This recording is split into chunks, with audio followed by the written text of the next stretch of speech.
how has healthcare systems engineering impacted my life and my career?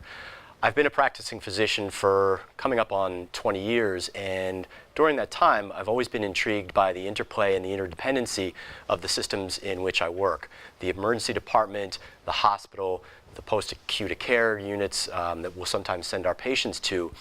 all needing to work at maximal efficiency and effectiveness to deliver the best possible care to not only the one patient in front of us, but the community of patients that may need our care in the course of their lives.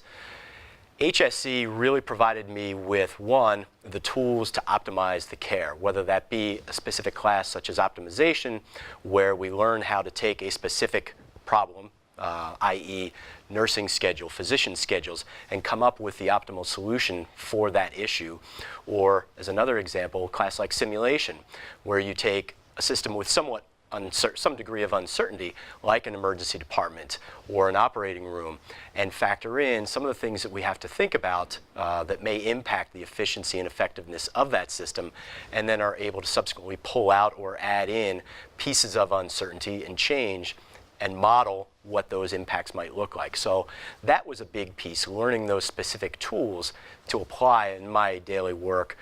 within my institution.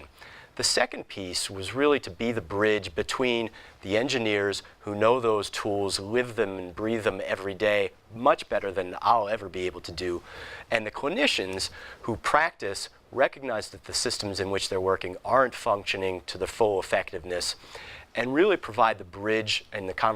for those conversations to occur so that each side can learn what the other side needs to help build the most effective healthcare system. So working with engineers on the one hand to say, okay, here's what this model needs to look like, working with the physicians on the other hand to say, all right, I understand that these are the way we've always done these things, but let's talk about the whys and the whats and how we have to do these things moving forward. And let's think about the steps that we need to take to implement some of these changes that our systems engineers have identified as helping lead us to a better system that will allow us to provide better care for our patients and our community. So those two takeaways have just been really transformative in terms of me personally and my career moving forward.